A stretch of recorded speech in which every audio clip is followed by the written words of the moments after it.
অসমীয়াৰ হেঁপাহৰ ৰঙালী বিহুলৈ মাজত মাথো কেইটামান দিন বাকী।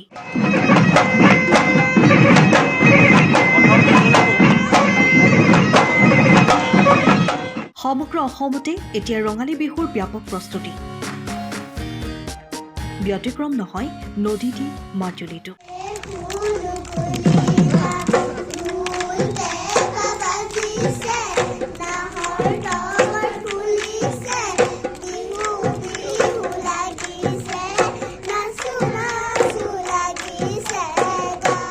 মাজুলীৰ অঞ্চলে অঞ্চলে গাঁৱে গাঁৱে কণ কণ শিশুৰ পৰা যুৱক যুৱতীলৈকে বিহু কৰ্মশালাৰ জৰিয়তে বিহু নৃত্য, গীত, ঢোল-বাদন আদি প্ৰশিক্ষণ গ্ৰহণ কৰিছে।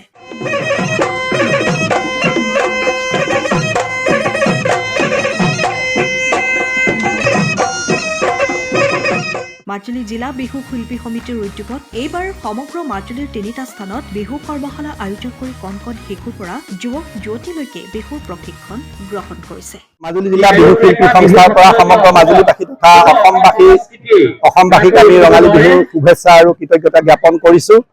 আমি গত বছৰৰ দৰে মাজুলী জিলা বিহু শিল্পী সংস্থাই আমি 3টা কাৰ্যসূচী লৈছো, কৰ্মশালা লৈছো। এইটো আমাৰ প্ৰথম কাৰ্যসূচী আৰু আজি প্ৰথম কাৰ্যসূচী পৰিসমাপ্তি ঘটিছে। দ্বিতীয়টো আমি আঙুলি বাহাত লৈছো, তৃতীয়টো কৰ্মশালা কমলাবাৰীত লৈছো। ক্ৰমাগতভাৱে আজি এইটো পৰিসমাপ্তি ঘটিছে। পৰহিলৈ আঙুলি বাহাৰটো পৰিসমাপ্তি ঘটিব, তাৰ পিছদিনা কমলাবাৰীটো পৰিসমাপ্তি ঘটিব। মুঠ আমাৰ যি এই কৰ্মশালাৰ মুঠ ছাত্ৰ ছাত্ৰীৰ সংখ্যা 428 জন। ইয়াৰ পৰা আমি 3টা কৰ্মশালাৰ পৰা আমি 60 গৰাকী বৰ বিহুৱতী, 30 গৰাকী সৰু বিহুৱতী আৰু 25টা ঢোল বাদক আমি নিৰ্বাচন কৰিছো। এই সকলৰ ভিতৰত আমি কেন্দ্ৰীয় যিটো বিহু আমি অনুষ্ঠিত কৰিম, সেই বিহুত তেখেতসকলৰ প্ৰতিযোগিতা আৰম্ভ হ'ব। সেই প্ৰতিযোগিতাৰ পৰা 10 গৰাকী বৰ বিহুৱতী, 10 গৰাকী সৰু বিহুৱতী আৰু 10 গৰাকী ঢোল বাদক আমি নিৰ্বাচিত কৰিম। আৰু লগতে সমূহ সহযোগী কৰা আমাৰ যিসকল বিহুৱা বিহুৱতী আছিলে তেখেতসকলক একেলগতে আমি পৰিদৰ্শন কৰাৰ তেখেতসকলক আমি এখন মানপত্ৰ দিয়াৰ ব্যৱস্থা গ্ৰহণ কৰিছো। কিন্তু এইখিনিতে এটা কথা আপোনালোকৰ ওচৰত আমি অৱগত কৰিব বিচাৰো, আপোনালোকৰ যোগেদি সমগ্ৰ ৰাইজক আমি আহ্বান জনাম যে মাজুলী জিলা বিহু শিল্পী সংস্থাৰ তৰফৰ পৰা আমি আৰম্ভ হোৱাৰ পৰা, জন্ম হোৱাৰ পৰা আজি পৰ্যন্ত মাজুলী জিলাৰ বিধায়কগৰাকী বা বিভাগীয় চৰকাৰৰ পৰা আমি দুটকাও আমি অৰিহণা পোৱা নাই। পকেটৰ ধন আমি খৰচ কৰি পেলাই এই জাতীয় সংস্কৃতি জীয়াই ৰখাৰ আমি সিদ্ধান্ত গ্ৰহণ কৰিছো। অনাগত দিনতো আমি সিদ্ধান্ত লৈছো যে আমি নিজৰ পকেটৰ ধনেৰে আমি জাতীয় কৃষ্টি জীয়াই ৰখাৰ আমি প্ৰতিশ্ৰুতিবদ্ধ হৈছো। এই কথাটো আপোনালোকক আমি সুবিধাটো পাই জনাইছো। আৰু আমি যিটো কেন্দ্ৰীয় বিহু এবাৰ আমি অনুষ্ঠিত কৰিম, নামনি মাজুলীত আমি অনুষ্ঠিত কৰিম বুলি আমাৰ ইতিমধ্যে জিলা কমিটিয়ে সিদ্ধান্ত গ্ৰহণ কৰিছে। আমি আপোনালোকক ধন্যবাদ আৰু কৃতজ্ঞতা জ্ঞাপন কৰিছো।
Bureau report time of Assam.